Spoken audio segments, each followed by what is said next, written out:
കൂട്ടുകാർക്ക് നല്ലൊരു രാത്രി ആശംസിച്ചുകൊണ്ട് നമുക്ക് നേരെ നയനയുടെയും ആദർശിന്റെയും നാളത്തെ നല്ലൊരു പ്രൊമോ വിശേഷം കേട്ടാലോ. അങ്ങനെ ഇന്നത്തെ വിശേഷം നമ്മൾ കണ്ടു. മൂർത്തി മുത്തശ്ശൻ അവസാനം ഞെട്ടിക്കുന്ന സത്യം തിരിച്ചറിയുവാണ്. നയന കല്യാണിന്റെ അടുത്തേക്ക് പോയിട്ടില്ലെന്ന്. ഇത് അറിഞ്ഞു കഴിഞ്ഞ ഉടനെ മുത്തശ്ശൻ ഡ്രൈവറോട് പറഞ്ഞ് കാർ നിർത്താൻ പറയാണ്. മുത്തശ്ശി ചോദിച്ചു, എന്ത് പറ്റി, എന്താ കാര്യം ചോദിക്കാം. അല്ല, കല്യാണിയെ വിളിച്ചിട്ട് കല്യാണി മോൾ എന്താ പറഞ്ഞേ, നയനമോൾ അവിടെ ഇല്ലേ എന്താന്ന് ചോദിക്കാം. നമ്മൾ അങ്ങോട്ട് പോയിട്ട് കാര്യമില്ല വസുന്ധരെന്ന് പറയാം. അല്ല, അതെന്താ അവിടെ നയനമോൾ ഇല്ലെന്ന് പറയണ. നയനമോൾ ഇല്ലേ, നയനമോൾ അങ്ങോട്ട് പോയെന്നാണല്ലോ കനകയും ഗോവിന്ദനും പറഞ്ഞേ. അവൾ അവിടെ ഇല്ല, അവളെ കണ്ടു തന്നെ കുറെ ദിവസമായെന്ന കല്യാണി പറഞ്ഞേ. അത് മാത്രമല്ല, അവൾ അങ്ങോട്ട് പോയിട്ടില്ലെന്ന് പറയാം. ഇത് കേട്ട വസുന്ധര മുത്തശ്ശി പറഞ്ഞു, അല്ല പിന്നെ നയനമോൾ എങ്ങോട്ട് പോയി, എനിക്കറിയില്ല. പക്ഷെ എനിക്ക് എന്തോ ഒരു ചെറിയ സംശയങ്ങളൊക്കെ തോന്നുന്നുണ്ട്. കനകയും ഗോവിന്ദനും നമ്മുടെ അടുത്ത് കള്ളത്തരം പറഞ്ഞാണോന്ന്. നയനമോൾ ഇവിടെ അവിടെ ഉണ്ടായിട്ട് ഇനി നമ്മളുടെ അടുത്തേക്ക് ഇറങ്ങി വരാത്താണോ? അങ്ങനെ മോൾ ഒരിക്കലും ചെയ്യുന്നല്ലോ എന്ന് വസുന്ധര മുത്തശ്ശി പറഞ്ഞ. അത് ശരിയാണ്, പക്ഷെ എന്താ സംഭവിച്ചതെന്ന് അറിയത്തില്ല. ഒരു കാര്യം ചെയ്യാം, നമുക്ക് തിരികെ അങ്ങോട്ടേക്ക് പോയി നോക്കാന്ന് പറയാം. മുത്തശ്ശി പറഞ്ഞ, അത് വേണോ? പോയി നോക്കാം വസുന്ധര, എന്റെ മനസ്സിൽ ചില സംശയങ്ങളൊക്കെ വരുന്നുണ്ട്. ഒരിക്കലും നയനമോൾ അങ്ങനെ കള്ളത്തരം പറഞ്ഞ് കയറിയിരിക്കേണ്ട കുട്ടിയല്ല. പിന്നെ എന്ത് പറ്റിയെന്ന് അറിയത്തില്ല, എന്തൊക്കെയോ എന്റെ മനസ്സിനെ അലട്ടുന്നുണ്ട്. നീയല്ലേ പറഞ്ഞേ ഫോൺ വിളിച്ചു കഴിഞ്ഞപ്പോ അവളുടെ സൗണ്ടിൽ എന്തോ ഒരു വയ്യായിക ഉണ്ടായിരുന്നു. ഇനിയിപ്പോ എന്താ വയ്യായികയെന്ന് അറിയത്തില്ല. അവൾക്ക് ഇനി വല്ല വയ്യായികയായിട്ടോ മറ്റോ നമ്മളെ കാണിക്കാതെ വെച്ചോണ്ടിരിക്കുന്നതെന്ന് അറിയില്ലോ. നമുക്ക് അങ്ങോട്ട് പോകാന്ന് പറയാണ്.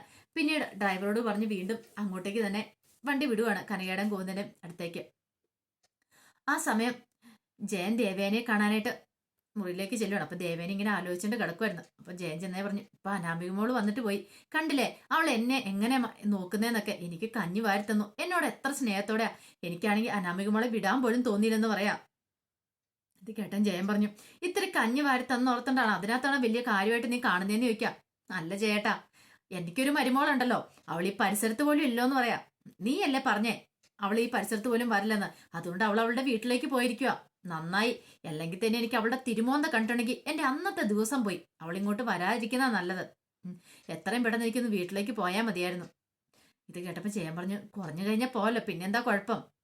പോയാലും ഒരു കാര്യം ഞാൻ പറഞ്ഞേക്കാം ചേട്ടാ, അവളെ ആ വീട്ടിലേക്ക് വിളിച്ചു വരുത്തിയേക്കണെന്ന് പറയാ. ഇപ്പൊ ഞാൻ തൽക്കാലത്തേക്ക് ആദർശം മലയ്ക്ക് പോയിട്ട് വരട്ടെ എന്നൊക്കെ പറഞ്ഞുകൊണ്ടിരിക്കുന്നത്. പക്ഷെ ഞാൻ വീട്ടിലേക്ക് വന്നോണ്ടല്ലോ, അവളെ അടിച്ചതിനകത്ത് മേലെ ഞാൻ കയറ്റാൻ പോകുന്നില്ലെന്ന് പറയാം. എനിക്കൊന്ന് സുഖമായിക്കോട്ടെ, ഞാനൊന്ന് എഴുന്നേറ്റ് നടക്കാൻ തുടങ്ങിക്കോട്ടെ, എന്ത് ചെയ്യണമെന്ന് എനിക്കറിയാം. അവളെ ഒരിക്കലും ഞാൻ പഠിക്കകത്തേക്ക് കയറ്റണ്ടെന്ന് പറയാം. ജയൻ ചോദിച്ചു, നിനക്കെന്താ ദേവേനി, ബുദ്ധിയും ബോധമൊക്കെ നശിച്ചോ? നിന്റെ ഒരു സർജറി കഴിഞ്ഞപ്പോഴെന്ന് ചോദിക്കുക. എന്താ ചേട്ടാ അങ്ങനെ പറഞ്ഞേ? അല്ല, ആദർശന്റെ ഭാര്യ എന്നുള്ള കാര്യം നീ മറന്നുപോയ നയന. നയന ആദർശന്റെ ഭാര്യ എന്നുള്ള കാര്യം നീ മറന്നുപോയ ദേവേനിന്ന് ചോദിക്കുക. ഭാര്യയാണ് പോലും, എന്നെ കൊണ്ട് കൂടുതലൊന്നും പറയിക്കരുത് ചേട്ടാ. ഒരു കാര്യം ഞാൻ പറഞ്ഞേക്കാം, അവളെ ഞാൻ എന്റെ മരുമോളായിട്ട് കണ്ടിട്ടില്ല. നീ കണ്ടില്ലെങ്കിലും ആദർശ അവളെ ഭാര്യയായിട്ട് കരുതുന്നുണ്ട്. അതുകൊണ്ട് ഇനിയിപ്പൊ അതിനകത്തൊരു മാറ്റം വരാൻ പോകുന്നില്ലെന്ന് പറയാം. ഭാര്യയാണ് പോലും. ഞാൻ അങ്ങോട്ട് വന്നതിന് ശേഷം അവളെ വീട്ടിൽ നിന്ന് പുറത്താക്കും. പിന്നീട് ആദർശനെ കൂടി ഞാൻ വേറെ വിവാഹം കഴിപ്പിക്കും. എങ്ങനത്തെ കുട്ടിയായിരിക്കണം എന്നറിയാം. അനാമിക മോളെ പോലെ തന്നെ ഒരു പെൺകുട്ടിയെ കൊണ്ട് ഞാൻ വിവാഹം കഴിപ്പിക്കുമെന്ന് പറയാം. ഇത് കേട്ടതും ജയൻ പറഞ്ഞു, കൊള്ളാം, നല്ല ബെസ്റ്റ്. അങ്ങനെയാണെങ്കിൽ എപ്പ കാര്യം ഒരു തീരുമാനം ചോദിച്ചാൽ മതി. അനാമികയെ പുറമെ വെള്ളം പൂശി നടക്കുന്നല്ലാതെ അവളുടെ ഉള്ളെന്താന്ന് ആദർശനും ജയനും ഒക്കെ നന്നായിട്ട് അറിയാവുന്ന കാര്യമാണ്. അന്ന് ബ്ലഡ് കൊടുക്കാൻ പറഞ്ഞു കഴിഞ്ഞപ്പോ നൈസായിട്ട് അവൾ ഒഴിവായി പോയതാ. ഇതൊക്കെ ദേവേനിക്ക് മനസ്സിലാവോ? ദേവേനിയുടെ വിചാരം എന്താ, മിന്നുന്നതെല്ലാം പൊന്നാന്ന രീതിയിലാണ് ദേവേനി പറഞ്ഞുകൊണ്ടിരിക്കുന്നത്. അനാമിക ചെയ്ത ക്രൂരതയും കാര്യങ്ങളൊക്കെ ദേവേനിക്ക് അറിയത്തില്ല. അത് കാരണമാണ് ഇപ്പൊ ഈ ഹോസ്പിറ്റലിൽ കിടക്കേണ്ട വന്നേന്നും. അതൊന്നും തിരിച്ചറിയാൻ പോലും ദേവേനിക്ക് പറ്റുന്നില്ല. ദേവേനിയുടെ മനസ്സിൽ വിചാരം, അനാമിക വന്നിട്ടുണ്ടെങ്കിൽ ഇപ്പൊ തന്നെ അങ്ങോട്ട് കൊണ്ടുപോയി നോക്കും, ഭയങ്കരമായിട്ട് കെയർ ചെയ്യും, തന്നെ തൊട്ടിലിട്ട് ആട്ടുമെന്നൊക്കെ ഒരു ചിന്തയോട് കൂടിയിട്ടാ ദേവേനി കിടക്കുന്നത്. പക്ഷെ അതൊന്നും അല്ല സത്യം. അനാമയ്ക്കാണെങ്കിൽ തിരിഞ്ഞു നോക്കാൻ പോലും ബുദ്ധിമുട്ടാ. പിന്നെ നിവർത്തി ഇല്ലാത്തോണ്ട് എന്ത് ചെയ്യുമെന്ന് ഓർത്തിട്ടാണ് കഞ്ഞി വരെ വാരി കൊടുത്തെ. അതും മനസ്സിലിങ്ങനെ ആകപ്പാടെ വിഷമത്തോട് കൂടിയിട്ട് അത് ചെയ്തേ, അല്ലാതെ ഇഷ്ടമുണ്ടായിട്ട് ചെയ്ത കാര്യങ്ങളൊന്നുമല്ല. പക്ഷെ അത് ദേവേനിക്കിട്ടും മനസ്സിലായതുമില്ല. പുറമെ ഇങ്ങനെ മുഖത്തൊക്കെ നല്ല ചിരിയൊക്കെ വരുത്തി ചെയ്ത് കഴിഞ്ഞപ്പോ ദേവേന്റെ വിചാരം എന്താ, അവൾക്ക് തന്നോട് സ്നേഹമായിരിക്കുന്നു. ഈ സമയം ജയൻ പറഞ്ഞു, ദേവേനി നീ ഇങ്ങനെ ചിന്തിക്കുക പോലും ചെയ്യരുത് നയനമോളെ കുറിച്ച്. ഏറ്റവും വലിയ പാവം നീ ചെയ്യുന്നതെന്ന് പറയാം. പിന്നെ അവളെ വീട്ടിൽ നിന്ന് അടിച്ചിറക്കി വിട്ടെന്നോർത്ത് എനിക്കൊന്നും സംഭവിക്കാനൊന്നും പോകുന്നില്ല. ഇതിൽ കൂടുതൽ എനിക്ക് ഇനിയിപ്പോ എന്താ ചേട്ടാ വരാനിരിക്കുന്നത്? ഒന്നും വരാനില്ലെന്ന് പറയാം. അല്ല, നിങ്ങൾ ആണുങ്ങളല്ല എപ്പോ നോക്കിയാലും അവൾക്ക് സ്തുതി പാടുന്നത് കേൾക്കാണല്ലോ ആ നയനയ്ക്ക്. അതിന് മാത്രം അവൾക്ക് എന്താ ഇരിക്കണേന്ന് ചോദിക്കും. അത് നിനക്ക് പറഞ്ഞാൽ മനസ്സിലാവില്ല ദേവേനി. നയനമോൾക്ക് നല്ലൊരു മനസ്സുണ്ട്, നല്ലൊരു ഹൃദയമുണ്ട്. അത് മനസ്സിലാവണമെങ്കിൽ നീ ഇനി 7 ജന്മം ജനിക്കണം. അല്ലെങ്കിൽ എന്നെങ്കിലും ഒരിക്കൽ നിനക്ക് മനസ്സിലാവുന്ന ദിവസം വരും. അന്ന് നീ ഈ പറയുന്നതിനൊക്കെ നീ പശ്ചാത്താപിക്കുന്നു പറയാം. പിന്നെ അവളോട് ഞാൻ പശ്ചാത്താപിക്കാൻ പോകുന്നു. എന്റെ മനസ്സിലായി പശ്ചാത്താപം ഉണ്ടാകാൻ പോകുന്നത്. വേറെ പണിയില്ല ജയേട്ടൻ എന്നെ സ്വസ്ഥത സമാധാനം കളയാതെ ഒന്ന് പോകാൻ നോക്കിയേ, കുറച്ച് സമയത്തിനൊരു സമാധാനം ഉണ്ടായിരുന്നു പറയാ. ജയൻ പറഞ്ഞു ഇനി ഇവിടെ ഞാൻ ഇരുന്നിട്ടുണ്ടെങ്കിൽ എന്തേലും ഒക്കെ ഞാൻ പറഞ്ഞു പോകും എന്നും പറഞ്ഞ് ജയൻ അങ്ങോട്ട് പുറത്തേക്ക് വരുവാണ്. ജയനാണ് ആകെപ്പാടെ അങ്ങോട്ട് പറഞ്ഞു കയറി. ഇങ്ങനെ കിടന്നാലും ദേവനയുടെ നാക്കിനൊരു കുറവില്ല. ഇപ്പോഴും അനാമികനെ പൊക്കി പിടിച്ചോണ്ടിരിക്കാനായിട്ടാ താല്പര്യം. ആ സമയത്ത് ജാനകി ജലജയുടെ അടുത്തേക്ക് വരുവാണ്. ജലജയുടെ അടുത്ത് വന്നിട്ട് പറഞ്ഞു, അല്ല അച്ഛനും അമ്മയും എവിടെ പോയതെന്ന് അറിയാമെന്ന് ചോദിക്കാം. ജലജ പറഞ്ഞു, അവര് പുറത്തേക്ക് പോകുന്ന കണ്ടു. ചിലപ്പോ ഹോസ്പിറ്റലിലേക്കാണോന്ന് അറിയത്തില്ല, ഏടത്തിനെ കാണാൻ വേണ്ടി പോയതായിരിക്കും എന്ന് പറയാം. ഹോസ്പിറ്റലിലേക്ക് പോകാൻ വഴിയില്ല, ഇനി വല്ല ക്ഷേത്രത്തിലോ മറ്റോ പോയതാണ്, അറിയത്തില്ല. ഇനി ചിലപ്പം ആ നയനെ കാണാൻ പോയതാണെന്നും പറയാൻ പറ്റില്ല. നയനെ പുരാണോ അല്ലോ പാടിക്കൊണ്ടിരുന്നേ. മോളെ കണ്ടില്ലെന്ന് 2 ദിവസം എവിടെ ഇരുന്ന് പറഞ്ഞുകൊണ്ടിരിക്കുന്നു പറയാം. ഇത് കേട്ട് കഴിഞ്ഞപ്പോ ജലജ പറഞ്ഞു, അത് ശരിയാ, അവളെല്ലാരും കയ്യിലെടുത്ത് വെച്ചേക്കുമല്ലേ, മിക്കവാറും അവളെ കാണാനായിട്ട് പോയതായിരിക്കും എന്ന് പറയാം. അപ്പോഴേക്കും അങ്ങോട്ടേക്കും അനാമിക ഇറങ്ങി വരുവാണ്. അനാമിക പറഞ്ഞു കേട്ടത്. അനാമിക പറഞ്ഞു, അല്ല അങ്ങനെ മുത്തശ്ശനും മുത്തശ്ശി അങ്ങോട്ട് പോവാന്ന് ചോദിക്കാം. മോളെ, നയനെന്ന് വെച്ചാൽ അവർക്ക് ജീവനാ, നിനക്ക് അറിയത്തില്ലാത്തോണ്ടാ.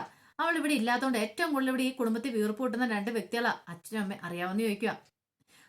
പെട്ടെന്ന് ജാനകി പറഞ്ഞു, എന്ത് ചെയ്യാനാ, ഇങ്ങനെ മയക്കി വെച്ചോണ്ടിരിക്കുവല്ലേ അവള്, ഇവിടെ കുടുംബത്തിലെ ആണുങ്ങളെ അച്ഛനെ അമ്മേനെ എല്ലാം മയക്കി വെച്ചോണ്ടിരിക്കില്ല.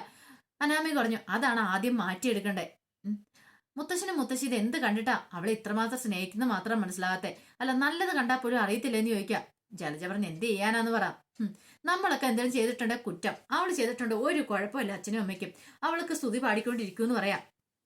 അപ്പോഴേക്കും നവ്യ അങ്ങോട്ട് വന്നു. നവ്യ പറഞ്ഞു, അതെ എന്റെ അനിയത്തി നല്ല പെർഫെക്റ്റാ, അതിവിടുത്തെ മുത്തശ്ശനും മുത്തശ്ശിയൊക്കെ അറിയാം, പിന്നെ ആദർശേട്ടനാണെങ്കിലും ബാക്കി എല്ലാവർക്കും അറിയുന്ന കാര്യമാണ്, അതുകൊണ്ടാണ് അവളെ ഇത്രമാത്രം സ്നേഹിക്കുന്നേ, അവളോടൊപ്പം ചേർന്ന് നിൽക്കുകയും ചെയ്യുന്നു പറയാം. പിന്നെ നിന്റെ ഒരു അനിയത്തി വന്നിരിക്കുന്നു എന്ന് വെച്ചാൽ ലോകത്തെങ്ങും വേറെ പെണ്ണുങ്ങളില്ലോ എന്ന് പറയണം. ഇത് കേട്ടപ്പം നവ്യ പറഞ്ഞു, അത് ശരിയാ, എന്റെ നയനെ പോലെ വേറൊരു പെൺകുട്ടി ഇല്ല, ഈ കുടുംബത്തിലേക്ക് വന്ന് കയറാൻ തന്നെ ഏറ്റവും യോജിച്ചത്, എന്നെക്കാളും ഏറ്റവും കൊണ്ട് എല്ലാം കൊണ്ട് യോജിച്ച അവളാന്ന് പറയാണ്. ജലജ പറഞ്ഞു, ഇപ്പോഴെങ്കിലും നീ സമ്മതിച്ചല്ലോ നീ യോഗ്യല്ലെന്നുള്ളത്.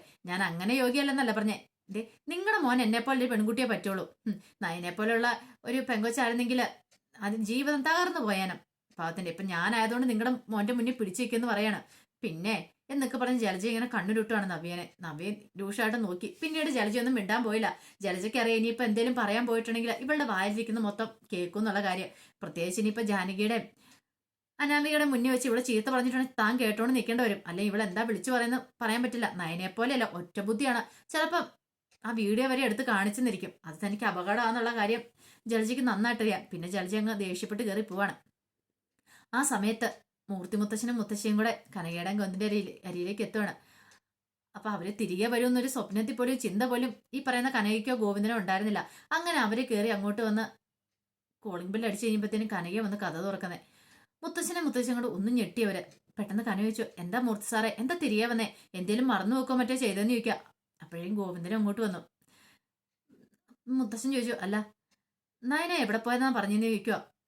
നയനമോള് കല്യാണിന്റെ വീട്ടില്, ഉറപ്പാണോന്ന് ചോദിക്കുക. അല്ല അത് കല്യാണിന്റെ വീട്ടിൽ പോകുന്നു പറഞ്ഞായിരുന്നു പറയാണ്. ഇത് കേട്ട് കഴിഞ്ഞപ്പോഴത്തേനും മുത്തശ്ശി പറഞ്ഞു, കനക കള്ളം പറയുന്നതാണെന്ന് നിൽക്കും. അല്ല അതെന്താ വസന്തരാമ അങ്ങനെ പറയണേ, കല്യാണമോളെ വിളിച്ചിട്ടുണ്ടായിരുന്നു, അങ്ങോട്ട് ചെന്നിട്ടില്ലെന്ന് പറയാണ്. ഇത് കേട്ടപ്പോ എന്ത് മറുപടി പറയാനെന്നറിയാതെ കനകയും ഗോവിന്ദനും പരസ്പരം നോക്കുവാണ്. സത്യം പറ കനകയെ, നയനമോൾ എന്തിയേ, നയനമോൾക്ക് എന്താ സംഭവിച്ചേ? 2 ദിവസമായിട്ട് അവളെ കണ്ടിട്ട്, അവളെ വിളിച്ചിട്ടാണെങ്കിൽ അവളുടെ സൗണ്ടിന് എന്തൊക്കെയോ ഒരു വ്യത്യാസം ഉണ്ടെന്ന് ഇതേ വസന്തര എന്നോട് പറയുകയും ചെയ്തു. അപ്പൊ തൊട്ട് മോളെ കാണാൻ തോന്നിയതാ. അവൾക്ക് എന്തെങ്കിലും വയ്യായിക എന്തെങ്കിലും ഉണ്ടോ, കാര്യം എന്താന്ന് വെച്ചാൽ പറയാണ്. ഇത് കേട്ട് കഴിഞ്ഞപ്പോ ഗോവിന്ദനും കനയ്ക്കും പിന്നെ മറച്ചു വെക്കാൻ പറ്റിയില്ല. പെട്ടെന്ന് കനക പറഞ്ഞു, ബാ മൂർത്തി സാർ ഇങ്ങോട്ട് വാ, അവൾ ഇവിടെ ഉണ്ടെന്ന് പറയാണ്. അങ്ങനെ നേരെ നയനയുടെ മുറിയിലേക്ക് അങ്ങോട്ട് കൂട്ടിക്കൊണ്ട് ചെല്ലുമ്പത്തേനും നയനെ പതുക്കെ ബാത്റൂമിൽ കൊണ്ടുപോയിട്ട് താങ്ങിക്കൊണ്ട് വരുവാണ് നന്ദു. ഈ കാഴ്ച കൊണ്ട് മുത്തശ്ശി പെട്ടെന്ന് ചോദിച്ചു, അയ്യോ നയനമോളെ നിനക്കിത് എന്ത് പറ്റി, ഇതെന്താ താങ്ങി പിടിച്ചിരിക്കുന്നത്, എന്താ പറ്റിയത്? ഞാൻ ആരും ഒന്നും പറഞ്ഞില്ല, ആകപ്പാടെ വെപ്രാളമായിപ്പോയി മുത്തശ്ശനും മുത്തശ്ശിയും. ഈ സമയം മുത്തശ്ശൻ ചോദിച്ചു, എന്താ കനകി കാണുന്നതൊക്കെ, ഞങ്ങൾക്കൊന്നും മനസ്സിലാവുന്നില്ലോ, നയനമോൾക്ക് ഇതെന്താ പറ്റിയത്, മോൾക്ക് വല്ല വയ്യായികയാണോ, പനിയോ മറ്റോ ആണോ എന്ന് ചോദിക്കുവാണ്. കനക പറഞ്ഞു, അതൊന്നും അല്ലാന്ന് പറയാണ്. പിന്നെ എന്താ കാര്യം എന്താന്ന് പറ. അത് പിന്നെ ദേവേനിക്ക് കരള് കൊടുത്ത ആരാന്നറിയാവോ, എന്റെ നയനമോളാന്ന് പറയാണ്. ഇത് കേട്ടതും വസന്തൻ മുത്തശ്ശി ഒന്നുകൂടെ ചോദിച്ചു, നീ എന്താ കനക പറഞ്ഞെന്ന് ചോദിക്കാം. അതെ എന്റെ മോളാണ് കരള് പകത്ത് നൽകിയെന്ന് പറയാം. ഇത് കേട്ടതും മുത്തശ്ശനും മുത്തശ്ശി ഒരു നിമിഷം ഞെട്ടിത്തെരിച്ച് നിൽക്കുകയാണ്. മുത്തശ്ശൻ ചോദിച്ചു, നയനമോളെ നീയ? പെട്ടെന്ന് നയനയ്ക്ക് എന്ത് ചെയ്യണമെന്ന് അറിയത്തില്ല. മുത്തശ്ശി പറഞ്ഞു, എന്നിട്ട് ഒരു വാക്ക് പോലും നിങ്ങൾ പറഞ്ഞില്ലോ എന്ന് പറയണം. മുത്തശ്ശൻ ചെന്ന് നയനയുടെ അടുത്ത് എന്നിട്ട് ചോദിച്ചു, ആ കൈയെടുത്ത് പിടിച്ചിട്ട് ചോദിച്ചു, എന്താ മോളെ ഇത്, എന്താ ഈ കേൾക്കണേ, ഒരു വാക്ക് നീ മുത്തശ്ശനോട് പറഞ്ഞു എന്ന് ചോദിക്കും. പെട്ടെന്ന് നയന പറഞ്ഞു, മുത്തശ്ശ അത് പിന്നെ ഞാൻ കനക പറഞ്ഞു ആരോടും പറയണ്ടെന്ന് ഇവള് പറഞ്ഞിട്ടുണ്ടായിരുന്നു, അതുകൊണ്ടാ പറയായിരുന്നേ.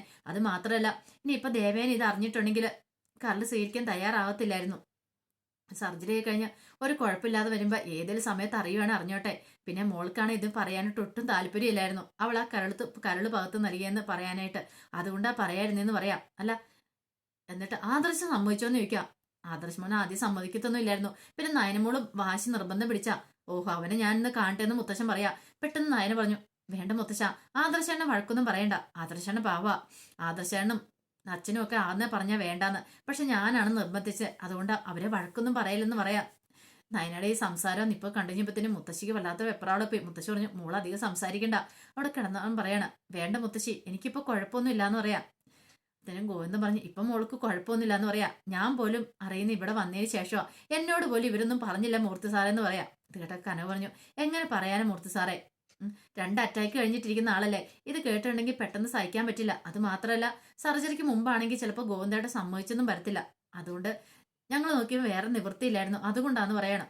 മുത്തശ്ശി പറഞ്ഞു, എന്നാലും മോളെ നീ എന്തിനു വേണ്ടി ഇങ്ങനെ ഒരു ത്യാഗം ചെയ്തേ? നിന്നെപ്പോൾ ഒരു പെൺകുട്ടീനെ എനിക്ക് ചിന്തിക്കാൻ പറ്റുന്നില്ലെന്ന് പറയണം. ഈ സമയം മൂർത്തി മുത്തശ്ശൻ പറഞ്ഞു, ഞാൻ പറഞ്ഞില്ലേ വസന്തരെ, ആ കുടുംബത്തിലേക്ക് എന്തുകൊണ്ടും വന്നു കയറാൻ ഏറ്റവും അനുയോജ്യമായ പെൺകുട്ടി നയനയാ. ഇവളുടെ മഹത്വം ഇനിയും ദേവേനെ തിരിച്ചറിഞ്ഞിട്ടില്ല. തിരിച്ചറിയുന്ന ഒരു ദിവസം വരും. കണ്ടു, അധികം വയ്യാതെ നടക്കൂന്ന് പറയാണ്. ഇത്രയും നല്ലൊരു കാര്യം ചെയ്തിട്ട് പോലും ഇപ്പോഴും ഇവിടെ തള്ളി പറഞ്ഞുകൊണ്ടിരിക്കുകയാണല്ലോ ആ ദേവേനി എന്ന് പറയാണ്. ഇത് കേട്ടുകഴിഞ്ഞപ്പം നയന പറഞ്ഞു, അതൊന്നും സാരമില്ല മുത്തശ്ശ, എനിക്ക് കുഴപ്പമില്ലെന്ന് പറയാം. മോളത് പറയും, അതങ്ങനെയല്ല, അതെ നീ അങ്ങോട്ട് തിരികെ വരണമെന്ന് പറയാ. ഇത് കേട്ടതും നയന, മുത്തശ്ശ അത് പിന്നെ ഞാന് എന്താളും കുഴപ്പമില്ല, നീ എത്രയും പെട്ടെന്ന് വരണമെന്ന് പറയാ. മുത്തശ്ശി പറഞ്ഞു, അത് പിന്നെ ഇപ്പൊ ഈ സമയത്ത് കൊണ്ടുപോകണ്ട, മോൾ ഇവിടെ റെസ്റ്റ് എടുക്കട്ടെ, ഒന്ന് ഇതൊക്കെ കഴിഞ്ഞിട്ട് വന്നാമെന്ന് പറയാ. കനക പറഞ്ഞു, എന്നിട്ടോ ഞാൻ വിടുന്നുള്ളൂ, കാരണം ഇനി ഇപ്പൊ ഞാൻ അങ്ങോട്ട് വരണമെങ്കിൽ ചില കാര്യങ്ങളൊക്കെ തീരുമാനിച്ചിട്ടുണ്ടെന്ന് പറയാം. അപ്പൊ ഗോവിന്ദൻ പറഞ്ഞു, ഇനി എന്റെ മോളെ കഷ്ടപ്പെടുത്താനായിട്ട് ഞാൻ ഒരുക്കുമല്ല. മരുമോളായിട്ട് ദേവേനെ അംഗീകരിച്ചേ മാത്രം ഞാൻ എന്റെ മോളെ അങ്ങോട്ട് വിടാൻ തയ്യാറാണെന്നുള്ളതെന്ന് പറയാം. ഇത് കേട്ടത് മൂർത്തി മുത്തശ്ശൻ പറഞ്ഞു, ഇനി അവൾ അംഗീകരിക്കും, ഇല്ലെങ്കിൽ അവളെ കൊണ്ട് ഞാൻ അംഗീകരിപ്പിക്കും. അതെ, ഈ മൂർത്തി അനന്തപുരിയിലുണ്ടെങ്കിൽ ഇനിയിപ്പം ഇതേ നയനമോൾക്ക് പാദസേവ ചെയ്യേണ്ടവളാ ദേവേനി. കാരണം ദേവേനി ജീവിച്ചിരിക്കുന്ന തന്നെ നയനമോളുടെ കാരുണ്യം കൊണ്ടാണ്. അത് ഇനി അവള് മനസ്സിലാക്കിയില്ലെങ്കിൽ അവൾ ഈ ജന്മത്തിൽ നന്നാവാനായിട്ട് പോകുന്നില്ല. എന്ത് ചെയ്യണമെന്ന് എനിക്കറിയാന്ന് പറയാം. ഇപ്പൊ ഈ നിമിഷം വന്ന നയനമോളെ ഞാൻ കൂട്ടുകൊണ്ട് വേണം തയ്യാറാ. പക്ഷേങ്കില് ഇനിയിപ്പോൾ അവളുടെ അസുഖമൊക്കെ ഭേദമായിട്ട് കൊണ്ടുപോകണമെന്ന് എല്ലാവരുടെയും തീരുമാനമെങ്കിൽ അങ്ങനെ തന്നെ നടക്കട്ടെ. പക്ഷെ ഇതങ്ങനെ ഞാൻ വെറുതെ വിടാൻ പോകുന്നില്ല. ഇനിയും പണ്ടത്തെ പോലെ ആ ദേവനയുടെ സ്വഭാവമെങ്കിൽ ഈ മൂർത്തി ആരാന്ന് അറിയാൻ പോകുന്നുള്ളൂ. എന്റെ അച്ഛനപ്പൂമാരെയൊക്കെ കുറിച്ച് അവൾക്കൊന്നും ശരിക്കും അറിയത്തില്ലാഞ്ഞിട്ടാ. വയസ്സും പ്രായമായെന്ന് ഓർത്തുകൊണ്ട് ഒരു മൂലയ്ക്ക് എന്നെ കേട്ടിരുത്താൻ അവളുടെയൊക്കെ ഭാവമെങ്കിൽ അതൊന്നും നടക്കാൻ പോകുന്നില്ലെന്ന് പറഞ്ഞിട്ട് മൂർത്തി മുത്തശ്ശൻ ഭയങ്കര ദേഷ്യപ്പെടുകയാണ്. കാരണം മുത്തശ്ശന് മനസ്സിലായി ഇത്രയൊക്കെ ചെയ്തിട്ട് പോലും ആ നയനയാണ് ഇത് ചെയ്തു കൊടുത്തേ. സാധാരണ ഏത് പെൺകുട്ടിയാലും ചെയ്യുന്ന കാര്യമല്ല. അമ്മായിമ്മ ഇത്രയൊക്കെ ദ്രോഹിച്ചിട്ടും പിന്നീട് അവർ സങ്കടപ്പെട്ടിരിക്കുകയാണ്. അപ്പൊ അതിന്റെ വിശേഷങ്ങളൊക്കെ നമ്മൾ നാളെ കാണാൻ പോകുന്നത്. അതിന്റെ വിശേഷങ്ങളൊക്കെ നമുക്ക് എല്ലാവർക്കും കാത്തിരിക്കാം കേട്ടോ. അപ്പോൾ ആദ്യമായിട്ട് കാണുന്നവരാണെങ്കിൽ ചാനൽ ഇഷ്ടപ്പെട്ട ഒന്ന് സബ്സ്ക്രൈബ് ചെയ്യാൻ മറക്കരുത്. വീഡിയോ ഇഷ്ടപ്പെടുവാണെങ്കിൽ ലൈക്ക് ചെയ്യാനും മറക്കരുത് കേട്ടോ. നമ്മുടെ മുന്നോട്ടുള്ള യാത്രയിൽ നിങ്ങളുടെ സപ്പോർട്ടിലേക്കാണ് നമുക്ക് ഏറ്റവും കൂടുതൽ പ്രചോദനമായി മാറിക്കൊണ്ടിരിക്കണേ. അപ്പോൾ ഒരിക്കൽ കൂടി എല്ലാവർക്കും നല്ലൊരു രാത്രി ആശംസിച്ചു നിർത്തുന്നു.